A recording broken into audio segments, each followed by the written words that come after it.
Hello friends, welcome back. Indian Polity presented by Sangati Sir. Telegram channel Sangati Sir Academy, YouTube channel ಕೂಡ ಸಂಗಟಿ sir academy and ಒಂದು learning app ಇದೆ, ಅದು ಕೂಡ ಸಂಗಟಿ sir academy ಅನ್ನುವಂಥದ್ದು Android ಪ್ಲೇಸ್ಟೋರಲ್ಲಿ ನೀವು download ಮಾಡ್ಕೋಬೋದು. ಇದು ನನ್ನ ಬ್ಯಾಕ್ಗ್ರೌಂಡ್ ಇರುವಂಥದ್ದು. ನಾವು ಪ್ರೀವಿಯಸ್ ಕ್ಲಾಸ್ಗಳಲ್ಲಿ ಕ್ವಶನ್ ಆನ್ಸರ್ಗಳ ಮೂಲಕ ಪಾಲಿಟಿಯನ್ನು ಕಂಪ್ಲೀಟಾಗಿ ರಿವೈಸ್ ಮಾಡ್ತಿದ್ದೀವಿ ಸ್ನೇಹಿತರೆ. ಫಾಸ್ಟಾಗಿ ನೋಡ್ತಾ ಹೋಗೋಣ. ಭಾರತದ ಈ ಕೆಳಗಿನ ಯಾವ ರಾಷ್ಟ್ರಪತಿ ಅವಿರೋಧವಾಗಿ ಆಯ್ಕೆಯಾದರು? ಅವಿರೋಧವಾಗಿ ಎಷ್ಟನೇ ರಾಷ್ಟ್ರಪತಿ ಅಂತ. ಒಂದನೇ ರಾಷ್ಟ್ರಪತಿ ಯಾರು? ಡಾಕ್ಟರ್ ರಾಜೇಂದ್ರ ಪ್ರಸಾದ್ ಅಂತ ಹೇಳ್ತಾರಲ್ಲ, ಆ ಥರ ಅಲ್ಲಿಂದ ಕೌಂಟ್ ಸ್ಟಾರ್ಟ್ ಮಾಡಿದಾಗ ಎಷ್ಟನೇ ರಾಷ್ಟ್ರಪತಿ ಅವಿರೋಧವಾಗಿ ಆಯ್ಕೆಯಾದರು? ನಾಲ್ಕನೇ ರಾಷ್ಟ್ರಪತಿ, ಐದನೇದ್ದು, ಆರನೇದ್ದು, ಏಳನೇದ್ದು. ಹೋಲ್ ಮಾಡ್ಬೋದಾ? ಪಾಸ್ ಮಾಡಿ ಆನ್ಸರ್ ಮಾಡಿ ಸ್ನೇಹಿತರೆ. ಇದಕ್ಕೆ ಸರಿಯಾದ ಉತ್ತರ ಆರನೇ ರಾಷ್ಟ್ರಪತಿಯವರು ಅವಿರೋಧ. ಯಾರವರು ಗೊತ್ತಿದೆ ನಿಮಗೆ ಯಾರು ಅನ್ನೋದು? ನೀಲಂ ಸಂಜೀವ್ ರೆಡ್ಡಿ. ಕೆಲವೊಂದ್ಸಲ ಏನಾಗುತ್ತೆ, ಗೊತ್ತಿದ್ರು ಕೂಡ ಆನ್ಸರ್ ಮಾಡೋಕ್ಕಾಗಲ್ಲ ಇದನ್ನು, ಯಾಕಂದ್ರೆ ಅವ್ರು ಐದನೇದ್ದು, ಆರನೇದ್ದು, ಎಂಟನೇದ್ದು ಏನು ಗೊತ್ತಾಗಲ್ಲ. ಆ ಥರ ಕೂಡ ಕ್ವಶನ್ ಬರ್ತದೆ. Very simple. ಒಂದು ಏನು ಬೇಸಿಕ್ ಈ ಪಾಲಿಟಿಯಲ್ಲಿ ಇದೆಯಲ್ಲ, ಫಿಕ್ಸ್ ಅವೇ ಕ್ವಶನ್ ಇರ್ತಾವೆ. ಅದನ್ನ ಸ್ವಲ್ಪ ಟ್ವಿಸ್ಟ್ ಮಾಡಿರ್ತಾರೆ. ಅದನ್ನು ಕೂಡ ಸ್ವಲ್ಪ ತಿಳ್ಕೊಂಡ್ಬಿಟ್ರೆ ಬೇಕಾದ ಎಕ್ಸಾಮನ್ನು ಕೂಡ ನೀವು ಅಟೆಂಡ್ ಆಗ್ಬೋದು ಈಸಿಯಾಗಿ. ಪಾಲಿಟಿ ಒಂದು ಸಬ್ಜೆಕ್ಟ್ ನೀವು ಸ್ಟ್ರಾಂಗ್ ಆದರೆ ಈಗ 100 ಕ್ವಶನಲ್ಲಿ ಮಿನಿಮಮ್ 15ರಿಂದ 20 ಕ್ವಶನ್ ಬಂದೇ ಬರ್ತವೆ. ಮತ್ತು ಕೆಲವೊಂದು ಸ್ಟೂಡೆಂಟ್ ಎವರೇಜ್ ಇದ್ದವರು, ಬಿಲೋ ಎವರೇಜ್ ಇದ್ದವರು ಅದು ಕೂಡ ತಪ್ಪು ಮಾಡ್ತಾ ಇದ್ದಾರೆ. ನೀವು ಅದರಲ್ಲಿ ಪರ್ಫೆಕ್ಟ್ ಆಗಿಬಿಟ್ರೆ ಇದು ನಂತರ ಒಂದು 20% ಆಫ್ ದಿ ಎಕ್ಸಾಮ್ ಮಾರ್ಕ್ಸ್ ಎಲ್ಲ ನೀವು ತೊಗೊಂಡಂಗೆ. ಮತ್ತಿನ್ನೂ ಬೇರೆ ಬೇರೆ ಸಬ್ಜೆಕ್ಟ್ ಇನ್ನು ನಂತರ ಎಕನಾಮಿ ಸ್ಟಾರ್ಟ್ ಮಾಡ್ತೀನಿ. ನಂತರ Karnataka history, Indian history, ancient medieval, ಅದೆಲ್ಲ ಮಾಡರ್ನ್ ಇಂಡಿಯಾ, ಈ ಥರ ಸೈನ್ಸ್ ಆ್ಯಂಡ್ ಟೆಕ್ನಾಲಜಿ ಎಲ್ಲವನ್ನೂ ಕೂಡ ಕವರ್ ಮಾಡ್ತಾ ಹೋಗೋಣ ಫಾಸ್ಟಾಗಿ. ಕ್ವಶನ್ ಆನ್ಸರ್ ಮೂಲಕ ಫಸ್ಟ್ ಮುಗಿಸ್ತೀನಿ, ಆಮೇಲೆ ಥಿಯರಿ ಕೂಡ ಮಾಡೋಣ. ಯಾಕಂದರೆ ಎಕ್ಸಾಮ್ ಹತ್ರ ಇರೋದ್ರಿಂದ ಫಸ್ಟ್ ಕ್ವಶನ್ ಆನ್ಸರ್ ಮುಗಿಸೋಣ. ಈ ಕೆಳಗಿನವರಲ್ಲಿ ಭಾರತದ ಮೊದಲ ರಾಷ್ಟ್ರಪತಿ ಡಾಕ್ಟರ್ ರಾಜೇಂದ್ರ ಪ್ರಸಾದ್ ವಿರುದ್ಧ ಮುಖ್ಯ ಪ್ರತಿಸ್ಪರ್ಧಿ ಅಭ್ಯರ್ಥಿ ಯಾರು? ಡಾಕ್ಟರ್ ರಾಜೇಂದ್ರ ಪ್ರಸಾದ್ ಏನಾಗ್ತಾರೆ, 1950ಕ್ಕೆ ಏನು ಸಂವಿಧಾನ ಜಾರಿಗೆ ಬರ್ತಲ್ಲ ಅವಾಗಲೇ ಆಗ್ತಾರೆ. ಬಟ್ ಅವಾಗ ಎಲೆಕ್ಷನ್ ನಡೆಯೋಲ್ಲ, ಯಾಕಂದರೆ ಅವಾಗ MLA MP ಗಳೇ ಇರಲ್ಲ. ಯಾವಾಗ ಬರ್ತಾರೆ MLA MP ಗಳು?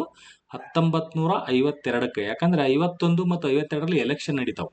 ಎಲೆಕ್ಷನ್ ನಡೆದ್ಮೇಲೆ 1952ರಲ್ಲಿ ಫಸ್ಟ್ ಲೋಕಸಭಾ, ಫಸ್ಟ್ ವಿಧಾನಸಭೆಗಳು ಅಲ್ಲಿ ಸ್ಟಾರ್ಟ್ ಆಗ್ತಾವೆ. ಅವ್ರು ಸ್ಟಾರ್ಟ್ ಆದಾಗ ಎಲೆಕ್ಷನ್ ನಡೀತದಲ್ಲ, ಅವಾಗ ಅವ್ರ ವಿರುದ್ಧ ಯಾರು ನಿಂತರು? ಅವ್ರು ಅನ್ಅಪೋಸ್ಡ್ ಆಗಲಿಲ್ಲ. 1950ರಲ್ಲಿ ಅನ್ಅಪೋಸ್ಡ್ ಇದ್ರು, ಯಾರು ಅಪೋಸ್ ಮಾಡಲಿಲ್ಲ, ಅವರೇ ಆಗ್ಬಿಟ್ರು. ಯಾಕಂದರೆ MLA MP ಗಳು ಯಾರೂ ಇರಲೇ ಇಲ್ಲ ಅವಾಗ ಕಂಟೆಸ್ಟ್ ಮಾಡೋದಕ್ಕೆ. ಸೊ ಅವರೇ ನೀವೇ ನಿಂತುಕೊಳ್ಳಿ ಅಂತ ಹೇಳಿ ನಿಲ್ಲಿಸಿದ್ರು. 52ರಲ್ಲಿ ಎಲೆಕ್ಷನ್ ಆದಮೇಲೆ ನಾನು ನಿಂತ್ಕೊಂತೀನಿ ಅಂತ ಒಬ್ಬರು ಬಂದರು. ಯಾರು ಅವರು? NN Das, KT Shah, CH Ram, S Radhakrishnan. Poll ಮಾಡ್ಬೋದಾ? ಪಾಸ್ ಮಾಡಿ ಆನ್ಸರ್ ಮಾಡಿ ಸ್ನೇಹಿತರೆ. Is right answer. KT Shah is the right answer. KT Shah ಅವರು ಅವ್ರ ವಿರುದ್ಧ ನಿಂತುಕೊಂಡಿದ್ರು. ಈಗ ಕ್ವಶನ್ ಏನಂದ್ರೆ, ಡಾಕ್ಟರ್ APJ ಅಬ್ದುಲ್ ಕಲಾಂ ವಿರುದ್ಧ ಯಾರು ನಿಂತುಕೊಂಡಿದ್ರು? ಅವರು ಕೂಡ ಫೇಮಸ್ ವ್ಯಕ್ತಿ. ಕ್ವಶನ್ ಕೇಳಿದಾರೆ ಅವ್ರ ಬಗ್ಗೆ, ಅದೊಂದು ಆನ್ಸರ್ ಮಾಡಿ. ಈಗ ರೀಸೆಂಟ್ ಆಗಿ ನಡೆದಂತ ರಾಮನಾಥ್ ಕೋವಿಂದ್ ಏನಾಗ್ತಾರಲ್ಲ, ಅವರ ವಿರುದ್ಧ ಯಾರು ನಿಂತುಕೊಂಡಿದ್ರು? ರೀಸೆಂಟ್ ಆಗಿ ನಡೆದಂತ ಪ್ರೆಸಿಡೆಂಟ್ ಎಲೆಕ್ಷನ್, ಎಷ್ಟನೇ ಪ್ರೆಸಿಡೆಂಟ್ ಎಲೆಕ್ಷನ್ ಅದು, ಮತ್ತು ಅವರ ವಿರುದ್ಧ ಯಾರು ನಿಂತುಕೊಂಡು ಸೋಲ್ತಾರೆ ಅದೊಂದನ್ನ ಹೇಳಿ ಕೇಳ್ತಾರೆ. ಅಬ್ದುಲ್ ಕಲಾಂ ಫೇಮಸ್ ಇರೋದ್ರಿಂದ ಅವ್ರ ಬಗ್ಗೆ ತುಂಬಾ ಸಲ ರಿಪೀಟ್ ಆಗಿದೆ. ಫಸ್ಟ್ ಅವ್ರ ವಿರುದ್ಧ ಯಾರು ಅಂತ ಕೇಳ್ತಾರೆ. ಹಾಗಂತ ಎಲ್ಲರ ವಿರುದ್ಧ ನಿಂತವ್ರೆಲ್ಲ ಬೇಡ, ತುಂಬಾ ಫೇಮಸ್ ಇರುವಂತ ಸ್ವಲ್ಪ ಜನ ನೆನ್ಪಿಟ್ಕೊಂಡ್ರೆ ಸಾಕು. Okay right. ಇಷ್ಟು ಬಿಟ್ಟು ಏನ್ ಬರಲ್ಲ. ಭಾರತದ ರಾಷ್ಟ್ರಪತಿಗಳು ರಾಷ್ಟ್ರೀಯ ಮಾನವ ಹಕ್ಕುಗಳ ಆಯೋಗ, national human rights commission, NHRC ಅಂತ ಕರಿತೀವಲ್ಲ ಸ್ನೇಹಿತರೆ. NHRC national human rights commission ಅಧ್ಯಕ್ಷರು ಮತ್ತು ಸದಸ್ಯರನ್ನು ಯಾರ ಶಿಫಾರಸುಗಳ ಮೇಲೆ ನೇಮಿಸುತ್ತಾರೆ? ಈಗ ಫಸ್ಟ್ ಇಂಪಾರ್ಟೆಂಟ್ ಏನಾಯ್ತು, ರಾಷ್ಟ್ರೀಯ ಮಾನವ ಹಕ್ಕುಗಳ ಆಯೋಗದ ಅಧ್ಯಕ್ಷರು ಮತ್ತು ಸದಸ್ಯರನ್ನ ರಾಷ್ಟ್ರಪತಿಗಳೇ ನೇಮಿಸ್ತಾರಂತ ಅವರೇ ಕೊಟ್ಟುಬಿಟ್ಟಿದ್ದಾರೆ ಕ್ವಶನ್ ಅಲ್ಲಿ. ಬಟ್ ಅದನ್ನ ಶಿಫಾರಸು ಮಾಡೋರು ಯಾರು, ರೆಕಮೆಂಡೇಶನ್ ಮಾಡೋರು ಯಾರು ಅಂತ ಕೇಳ್ತಾರೆ. ಯಾರು ಶಿಫಾರಸು ಮಾಡ್ತಾರೆ? ಇಲ್ಲಿ ಭಾರತದ ಪ್ರಧಾನಿ ಮಾಡ್ತಾರೆ, ಲೋಕಸಭಾ ಸ್ಪೀಕರ್, ಗೃಹ ಸಚಿವರು, ಆಲ್ ಆಫ್ ದಿ ಅಬೋ, ಮೇಲಿರುವಂತ ಎಲ್ಲರೂ ಮಾಡ್ತಾರೆ ಅಂತ. ಪಾಸ್ ಮಾಡಿ ಆನ್ಸರ್ ಮಾಡ್ತೀರಾ? ಎಸ್, ರೈಟ್ ಆನ್ಸರ್ ಈಸ್ ಮೇಲಿನ ಎಲ್ಲ ಅನ್ನುವಂಥದ್ದು ರೈಟ್ ಆನ್ಸರ್. ಹೇಗೆ ಇದನ್ನ ನೋಡೋಣ, ಸ್ವಲ್ಪ ನೆನ್ಪಿಡ್ಬೇಕಿದೆ. ಈ ಥರದ್ದು ಎಲ್ಲ ಕೇಳ್ತಾರೆ. ಅಪಾಯಿಂಟ್ ಮಾಡೋದ ಆಯೋಗದ ಅಧ್ಯಕ್ಷರು ಮತ್ತು ಸದಸ್ಯರು ಇವರು ಒಳಗೊಂಡ ಸಮಿತಿಯ ಶಿಫಾರಸುಗಳ ಆಧಾರದ ಮೇಲೆ ರಾಷ್ಟ್ರಪತಿಗಳು ನೇಮಕ ಮಾಡ್ತಾರೆ. ಅಧ್ಯಕ್ಷರು ಯಾರು ಇರ್ತಾರೆ ಇದಕ್ಕೆ ಅಂದ್ರೆ, ಈ ಚೇರ್ಪರ್ಸನ್, NHRC ಚೇರ್ಪರ್ಸನ್, ಅಧ್ಯಕ್ಷ ಮತ್ತು ಸದಸ್ಯರನ್ನ ನೇಮಕ ಮಾಡೋದಕ್ಕೆ, ಶಿಫಾರಸು ಮಾಡೋದಕ್ಕೇನೆ ಒಂದು ಆಯೋಗ ಮಾಡ್ತಾರೆ. ಇದರಲ್ಲಿ ಯಾರು ಇರ್ತಾರೆ? ಅಧ್ಯಕ್ಷ. ಅದಕ್ಕೆ ಅಧ್ಯಕ್ಷರು ಪ್ರಧಾನಿ ಆಗಿರ್ತಾರೆ. ಲೋಕಸಭೆ ಸ್ಪೀಕರ್ ಇರ್ತಾರಲ್ಲ, ಅವರು ಕೂಡ ಅದಕ್ಕೆ ಒಬ್ಬರ ಸದಸ್ಯರು. ಅಂದ್ರೆ ಯಾವ ವ್ಯಕ್ತಿ ಮತ್ತು ಸದಸ್ಯರನ್ನ ನೀವು NHRCಗೆ ನೇಮಕ ಮಾಡ್ಬೇಕು ಅನ್ನೋದಕ್ಕೆ ಈ ಒಂದು ಕಮಿಟಿ ಏನಿರುತ್ತಲ್ಲ, ಕಮಿಟಿ ಅಧ್ಯಕ್ಷರು ಯಾರು? ಅಧ್ಯಕ್ಷರಾದಂತವರು ಪ್ರಧಾನಿಗಳೇ ಅಧ್ಯಕ್ಷರು, ಲೋಕಸಭೆ ಸ್ಪೀಕರ್ ಇದ್ದಾರೆ. ಈಗ ಸದ್ಯಕ್ಕೆ ಇದೊಂದು ಕ್ವಶನ್ ಆನ್ಸರ್ ಮಾಡಿ ಸ್ನೇಹಿತರೆ. ಸದ್ಯಕ್ಕೆ ಲೋಕಸಭಾ ಸ್ಪೀಕರ್ ಯಾರಿದ್ದಾರೆ ಮತ್ತು ಅವರು ಯಾವ ಕಾನ್ಸ್ಟಿಟ್ಯೂನ್ಸಿಯಿಂದ ಗೆದ್ದಿದ್ದಾರೆ, ಅಂದ್ರೆ ಯಾವ ರಾಜ್ಯ, ಆ ರಾಜ್ಯದ ಕಾನ್ಸ್ಟಿಟ್ಯೂನ್ಸಿ ಹೆಸರೇನು, ಅದನ್ನು ಕೂಡ ಕೇಳಿದ್ದಾರೆ ಸ್ನೇಹಿತರೆ.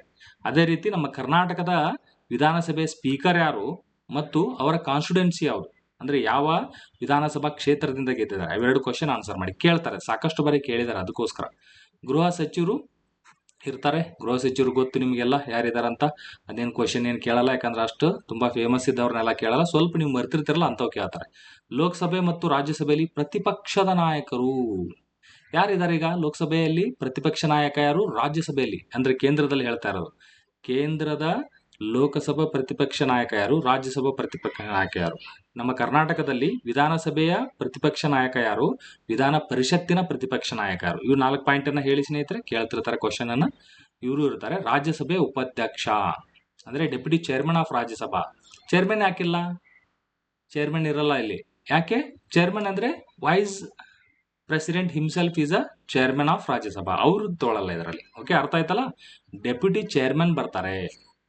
ಟೋಟಲ್ ಎಷ್ಟು ಜನ ನೋಡಿ ಸ್ನೇಹಿತರೆ, ನಮ್ಮ ಪ್ರಧಾನಿಯವರೇ ಅಧ್ಯಕ್ಷರಾಗಿರ್ತಾರೆ. ಈ ಕಮಿಟಿಗೆ ಶಿಫಾರಸು ಮಾಡೋದಕ್ಕಷ್ಟೇ ಅವ್ರ ಕೆಲಸ ಏನು? ಇಂಥ ವ್ಯಕ್ತಿಗಳನ್ನ NHRC ಚೇರ್ಮನ್ಗಳನ್ನ ಮಾಡಿ, ಇಂಥ ವ್ಯಕ್ತಿಗಳನ್ನ ನಾವು NHRC ಸದಸ್ಯರನ್ನ ಮಾಡಿ ಅಂತ ಹೇಳೋದಕ್ಕೆ ಒಂದು ಕಮಿಟಿ ಇದೆ. ಆ ಕಮಿಟಿಗೆ ಅಧ್ಯಕ್ಷರು ಯಾರು? ಪ್ರಧಾನಿ, ಲೋಕಸಭೆ ಸ್ಪೀಕರ್ ಇರ್ತಾರೆ, ಗೃಹ ಸಚಿವರು ಇರ್ತಾರೆ, ಲೋಕಸಭೆಯ ಪ್ರತಿಪಕ್ಷ ನಾಯಕ ಮತ್ತು ರಾಜ್ಯಸಭೆಯ ಪ್ರತಿಪಕ್ಷ ನಾಯಕ, ರಾಜ್ಯಸಭೆಯ ಉಪಾಧ್ಯಕ್ಷ ಅಂದ್ರೆ ಡೆಪ್ಯೂಟಿ ಚೇರ್ಮನ್, ಈ ತರ 6 ಜನ ಇರ್ತಾರೆ. ಸೊ ನಾವಿಲ್ಲಿ ಕ್ವಶನ್ ಏನ್ ಕೇಳಿದ್ವಿ ನೋಡಿದಾಗ ಕಾಣ್ತಾ ಇದೆಯಾ? ಇದು ಭಾರತದ ಪ್ರಧಾನಿ, ಎಸ್ ಅವರು ಇದ್ದಾರೆ. ಲೋಕಸಭಾ ಸ್ಪೀಕರ್, ಎಸ್ ಅವರು ಇದ್ದಾರೆ. ಗೃಹ ಸಚಿವ ಅವರು ಇದ್ದಾರೆ. ಸೊ ಮೇಲಿನ ಎಲ್ಲ ಅಂತ ಸರಿ ಉತ್ತರ. ಅರ್ಥ ಆಗ್ತಿದೆ? ಇಂಥವೆಲ್ಲ ಆನ್ಸರ್ ಮಾಡ್ಬೇಕು ನೀವು.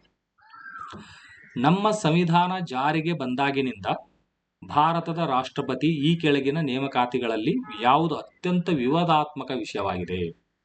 ಸಂವಿಧಾನ ಯಾವಾಗ ಜಾರಿಗೆ ಬಂತು? ಕಮೆಂಟ್ ಮಾಡಿ. ಜಾರಿಗೆ ಬಂದಿದ್ದು ಯಾವಾಗ? ಸಂವಿಧಾನ ಜಾರಿಗೆ ಬಂದಿದ್ದು ಯಾವಾಗ?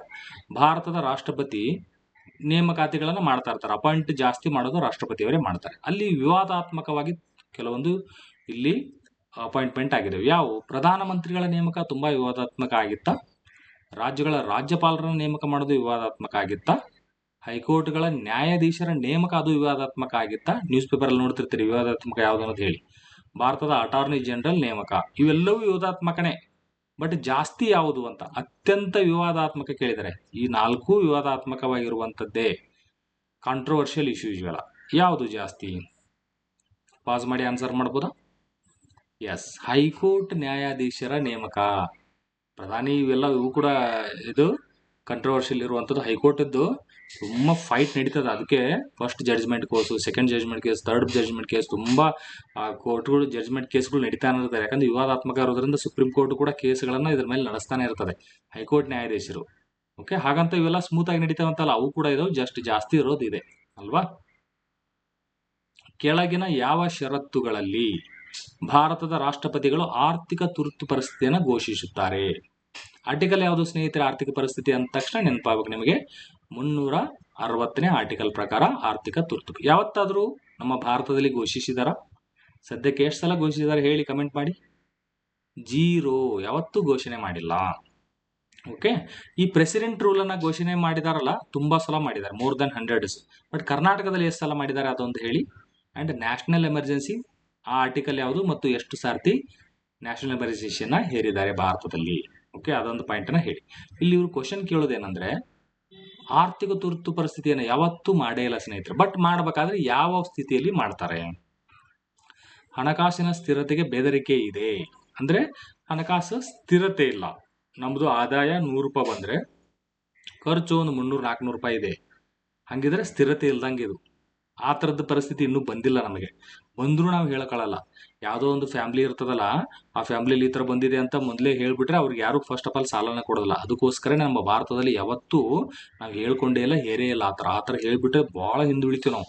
ಒಂದು ದೇಶ ಆರ್ಥಿಕ ತುರ್ತು ಪರಿಸ್ಥಿತಿಯನ್ನು ಹೇರ್ಬಿಟ್ರೆ ತುಂಬಾ ಹಿಂದುಳಿದು ಬಿಡ್ತಾರೆ. ಯಾಕಂದ್ರೆ ಇಡೀ ದೇಶದವ್ರಿಗೆ ನಾವೇ ಡಂಗುರ ಹೊಡೆದಂಗೆ. ನೋಡಿ, ನಮ್ದು ಆರ್ಥಿಕ ಸ್ಥಿತಿ ಸರಿ ಇಲ್ಲ ಅಂದ್ಬಿಟ್ರೆ ಫಸ್ಟ್ ಸಾಲ ಕೊಡೋರು ಬಿಟ್ಟು ಬಿಡ್ತಾರೆ. ಎಷ್ಟು ಸಾಲ ಮಾಡಿದೀವಿ ಹೇಳಿ ನೋಡೋಣ. ಫಿಸ್ಕಲ್ ಡೆಫಿಸಿಟ್ ಎಷ್ಟಿದೆ ಹೇಳ್ತೀರಾ? ಫಿಸಿಕಲ್ 16 ಲಕ್ಷ ಕೋಟಿ ಸಾಲ ಮಾಡ್ತೀವಿ ನಾವು ಕೇಂದ್ರದಲ್ಲಿ. 16 ಲಕ್ಷ ಕೋಟಿ, ಅದು ಎಷ್ಟು ಪರ್ಸೆಂಟೇಜ್ ಆಗತ್ತೆ ಹೇಳಿ? 2024-25ನೇ ಬಜೆಟ್ ಅಲ್ಲಿ ನಿರ್ಮಲಾ ಸೀತಾರಾಮನ್ ಅವರು ನಮ್ಮ ಫಿಸಿಕಲ್ ಡೆಫಿಸಿಟ್ ಟಾರ್ಗೆಟ್ ಅನ್ನ ಎಷ್ಟು ಹೇಳಿದ್ದಾರೆ, ಅದೊಂದು ನೆಕ್ಸ್ಟ್ ಇಯರ್ಗೆ ಎಷ್ಟು ಕಡಿಮೆ ಮಾಡಿಸ್ತೀನಿ ಅಂತ ಹೇಳಿದ್ದಾರೆ. ಇವೆರಡು ಪಾಯಿಂಟ್ ಅನ್ನ ಹೇಳ್ಬೇಕು ನೀವು. ಇಂಪಾರ್ಟೆಂಟ್ ಅಂಡ್ ಈಸಿ ಕ್ವಶನ್ ಇವೆಲ್ಲ. ನಾನು ಬಜೆಟ್ ಹೇಳ್ಬೇಕಾದ್ರೆ ಹೇಳ್ತೀನಿ. ಒಂದು ಸಲ ಆ ಬಜೆಟ್ ಕ್ಲಾಸ್ ಕೇಳಿದ್ರೆ ಯಾವ ಬೇರೆ ಕ್ಲಾಸ್ ಏನು ಕೇಳೋ ಅವಶ್ಯಕತೆ ಇಲ್ಲ. ಪೂರ್ತಿ ಪಾಯಿಂಟ್ ಕ್ರಿಸ್ಟಲ್ ಕ್ಲಿಯರ್ ಕ್ಲಾರಿಟಿ ಬರ್ತದೆ ನಿಮಗೆ. ಅಂಡ್ IAS ಲೆವೆಲ್ಗೂ ಕೂಡ ನೀವು ಆನ್ಸರ್ ಮಾಡ್ಬೋದು. ಅದನ್ನ ಹೇಳ್ತೀನಿ ನಾವೆಲ್ಲ. ರೆವೆನ್ಯೂ ಡೆಫಿಸಿಟ್ ಅಂದ್ರೆ ಫಿಸಿಕಲ್ ಡೆಫಿಸಿಟ್ ಅನ್ನು, ಎಫೆಕ್ಟಿವ್ ರೆವೆನ್ಯೂ ಡೆಫಿಸಿಟ್ ಅಂದ್ರೆ ಏನು, ಇವೆಲ್ಲ ಇರ್ತಾವೆ. ಕೆಲವೊಂದು ಪಾಯಿಂಟ್ ಯಾವ ನೆನ್ಪಿಡ್ಬೇಕು ಅನ್ನೋದನ್ನ ಎಕ್ಸ್ಪ್ಲೇನ್ ಮಾಡ್ತೀನಿ. ಇಲ್ಲಿ ಆರ್ಥಿಕ ಪರಿಸ್ಥಿತಿ ಯಾಕೆ ಘೋಷಿಸುತ್ತಾರೆ ಅಂತ ಕೇಳ್ತಾ ಇದಾರೆ ಅಂದ್ರೆ, ಹಣಕಾಸಿನ ಸ್ಥಿತಿಗೆ ಬೆದರಿಕೆ ಇದೆ ಅಂತ ರಾಷ್ಟ್ರಪತಿಗೆ ಅನಿಸಿದ್ರೆ. ಆಪ್ಷನ್ ಬಿ, ಸರ್ಕಾರಿ ವ್ಯವಹಾರ ನಡೆಸುವ ಅಸಾಧಾರಣ ವೆಚ್ಚಗಳನ್ನು ಪೂರೈಸುವ ಸಲುವಾಗಿ. ಸರ್ಕಾರ ಅಸಾಧಾರಣ, ತುಂಬಾ ಎಕ್ಸ್ಟ್ರಾರ್ನರಿ, ಏನೋ ಒಂದು ಈ ಕೊರೋನಾದಂಥದ್ದು ಬಂತಪ್ಪ, ಅವಾಗ ಎಕ್ಸ್ಟ್ರಾರ್ನರಿ ತುಂಬಾ ಖರ್ಚಾಯ್ತು, ಅಂತ ಟೈಮಲ್ಲಿ ಮಾಡ್ತಾರ. ಮಂತ್ರಿ ಮಂಡಳಿಯ CAG ಇಂದ ವರದಿಯನ್ನು ಪಡೆದುಕೊಂಡು ಅದನ್ನು ಶಿಫಾರಸು ಮಾಡಿದರೆ. ಕೌನ್ಸಿಲ್ ಆಫ್ ಮಿನಿಸ್ಟರ್ ಅವರು CAG ಇಂದ ಒಂದು ರಿಪೋರ್ಟ್ ತಗೊಂಡು ಶಿಫಾರಸು ಮಾಡಿ, ಓಕೆ ತುರ್ತು ಪರಿಸ್ಥಿತಿನೇ ಹೇರಿ ಅಂತ ನಾವು ಶಿಫಾರಸು ಮಾಡಿದ್ರೆ ಅವಾಗ ಮಾಡ್ತಾರ. ನೋಡಿ, ಮಂತ್ರಿ ಮಂಡಳ CAG ಇಂದ ರಿಪೋರ್ಟ್ ತಗೊಂಡು ಶಿಫಾರಸು ಮಾಡ್ತಾರ ಅಂತ ಹೇಳ್ತಾರೆ. ಅದು ಕರೆಕ್ಟಾ ಅಂತ ಹೇಳ್ಬೇಕು ನೀವು. ಹೆಚ್ಚಿನ ರಾಜ್ಯಗಳು ಹಾಗೆ ಶಿಫಾರಸು ಮಾಡಿದರೆ. ಈಗ ತುಂಬಾ ರಾಜ್ಯಗಳು ನೋಡಿ, ನಮ್ದು ಕರ್ನಾಟಕದಲ್ಲೂ ತೊಂದರೆ ಇದೆ, ಬೇರೆ ರಾಜ್ಯದಲ್ಲಿ ವೆಸ್ಟ್ ಬೆಂಗಾಲ್ ಅವರು ಹೇಳಿದ್ರು, ತಮಿಳುನಾಡು ಹೇಳಿದ್ರು, ಎಲ್ಲ ರಾಜ್ಯಗಳು ಈ ತರ ಹೆಚ್ಚಿನ ಶಿಫಾರಸು ಮಾಡ್ತಾ ಹೋದರೆ ಆವಾಗ ರಾಷ್ಟ್ರಪತಿಯವರು ಮಾಡ್ತಾರ ಅಂತ. ಯಾವುದು ಸರಿಯಾದ ಉತ್ತರ ಸ್ನೇಹಿತರೆ? Option A is the right answer. ಇವೆಲ್ಲ ರಾಂಗ್ ಇವು. ಸರ್ಕಾರ ವ್ಯವಹಾರ ಅಸಾಧಾರಣ ವೆಚ್ಚ ಆದ್ರೆ ಏನಿಲ್ಲ, ಮಾಡ್ಬೇಕು ಖರ್ಚು ಅಷ್ಟೇ. ಅದೊಂದು ಹೇಳಿ. ಫಿಸಿಕಲ್ ಡೆಫಿಸಿಟ್ ಕೊರೋನಾ ಟೈಮಲ್ಲಿ ಎಷ್ಟು ಹೋಗಿತ್ತು? ಹೈಯೆಸ್ಟ್, ಇನ್ನೂವರೆಗೆ ನಮ್ಮ ದೇಶದಲ್ಲಿ ಹೈಯೆಸ್ಟ್ ಕೊರೋನಾ ಟೈಮಲ್ಲಿ ಹೋಗಿತ್ತು. 9 ಪಾಯಿಂಟ್ ಸಮಥಿಂಗ್ ಹೋಗಿತ್ತು. ಎಷ್ಟು ಅನ್ನೋದು ಹೇಳಿ. 9 ಪಾಯಿಂಟ್ ಎಷ್ಟು ಅದು ಅಂತ ಹೇಳಿ. ಆ ಪಾಯಿಂಟ್ ಕೂಡ ಕೇಳ್ತಾರೆ. ಅಷ್ಟು ಫಿಸಿಕಲ್ ಡೆಫಿಸಿಟ್. ಈಗ ಅದರ ಅರ್ಧ ಬಂದಿದ್ದಾರೆ. ಈಗ ಅಷ್ಟೊಂದು ಸಾಲ ಮಾಡಿಬಿಟ್ಟಿದ್ವಿ. ಯಾಕಂದ್ರೆ ಅವಾಗ ಆದಾಯ ಇರಲಿಲ್ಲ ಸರ್ಕಾರಕ್ಕೆ, ಖರ್ಚು ಮಾಡಲೇಬೇಕಾಗಿತ್ತು. ಹಂಗಿದ್ದಾಗ ನೀವು ಆರ್ಥಿಕ ತುರ್ತುತಿ ಮಾಡಿದರೆ ದೇಶದ ಹೆಸರು ಕೆಡುತ್ತೆ. ಹಂಗೆ ಮಾಡಲ್ಲ. ಇದು ಬಿ ರಾಂಗ್. ಇದು ಮಂತ್ರಿ ಮಂಡಳಿ CAG ಇಂದ ರಿಪೋರ್ಟ್ ತಗೊಂಡು ಶಿಫಾರಸು ಮಾಡಿದ್ರೆ ಅದು ದೊಡ್ಡ ಹೊಡೆತ ನಮ್ಮ ದೇಶಕ್ಕೆ. ಹಂಗೆಲ್ಲ ಮಾಡಕ್ ಬರೋದಿಲ್ಲ. ಓಕೆ, ನೋಡಿದ್ರೆ ಅವು ಇದ್ರೂ ಇರ್ಬೋದಲ್ಲ ಅಂತ ಅನಿಸುತ್ತಂದ್ರೆ ನೀವು ಪಾಲಿಟಿ ನೀಟಾಗಿ ಅರ್ಥ ಮಾಡ್ಕೊಂಡಿಲ್ಲ ಅನ್ನಂಗೆ. ಈ ತರ ನೀವು ಕಾನ್ಸೆಪ್ಟ್ ಅರ್ಥ ಮಾಡ್ತಾ ಹೋಗಿ, ಅವಾಗ ಓಕೆ ಇದು ಇರಕ್ ಸಾಧ್ಯನೇ ಇಲ್ಲ ಅಂತ ಹಂಗೆ ಅನಿಸ್ಬೇಕು ನಿಮಗೆ. ಅವಾಗ ನೀವೆಲ್ಲ ಸಬ್ಜೆಕ್ಟ್ ಚೆನ್ನಾಗಿ ಆಗ್ತಾ ಇದೀರಿ ಅನ್ನಂಗೆ. ಎಲ್ಲವೂ ತುಂಬಾ ಬ್ಯೂಟಿಫುಲ್ ಆಗಿದೆ. ಇವನ್ ನೀವು ಜಾಗ್ರಫಿ ಇಷ್ಟು ಚೆನ್ನಾಗಿ ಅರ್ಥ ಮಾಡ್ಕೊಂಡ್ರೆ ನೀವು ಎಕನಾಮಿ ಮತ್ತು ಪಾಲಿಟಿ ಇನ್ನೂ ನೀಟಾಗಿ ಅರ್ಥ ಆಗಿ ಹೋಗ್ಬಿಡ್ತದೆ ನಿಮಗೆ. ಯಾಕಂದ್ರೆ ಅದಕ್ಕೆ ರಿಲೇಟೆಡ್ ಕೂಡ ಇದೆ. ಜಾಗ್ರಫಿ ಕೂಡ ಅದ್ಭುತ ಸಬ್ಜೆಕ್ಟ್ ಅದೆಲ್ಲ. ಹೆಚ್ಚಿನ ರಾಜ್ಯಗಳು ಹಾಗೆ ಶಿಫಾರಸು ಮಾಡಿದರೆ. ತುಂಬಾ ರಾಜ್ಯಗಳು ಹೇಳಿದ್ರೆ ಆಯ್ತು ನೀವು ಸಾಲ ಮಾಡಿರಿ, ನೀವು ಕಟ್ಕೊಂಡು ನೋಡ್ರಿ ಅಂತ, ಮನೆ ಕಡೆ ಹೋಗ್ರಿ ಅಂತಾರ ಅವ್ರಿಗೆ. ಅದೆಲ್ಲ ಇಲ್ಲ. ಇದು ಒಂದೇದಷ್ಟೇ. ಅರ್ಥ ಆಗ್ತಿದೆಯಾ? ಇದು ಪಾಯಿಂಟ್. ಕ್ವಶನ್ಗಳನ್ನ ಆನ್ಸರ್ ಮಾಡಿ ಕೇಳಿದ್ದೆ ನಾವು. ಓಕೆ, ಮರಣದಂಡನೆ ಶಿಕ್ಷೆಯನ್ನು ಈ ಕೆಳಗಿನವರಲ್ಲಿ ಯಾರು ಕ್ಷಮಿಸಬಹುದು? ಈಗ ಯಾವುದೋ ಒಬ್ಬ ವ್ಯಕ್ತಿಗೆ ಮರಣದಂಡನೆ ಹಾಕಿದ್ದಾರೆ, ಅವನು ಕ್ಷಮಾದಾನ ಅರ್ಜಿಯನ್ನು ಹಾಕ್ತಾನೆ. ಸೊ ಯಾರು ಕ್ಷಮಿಸಬಹುದು? ನೀವು ಮಾಡ್ಬಿಡ್ಬೋದಾ?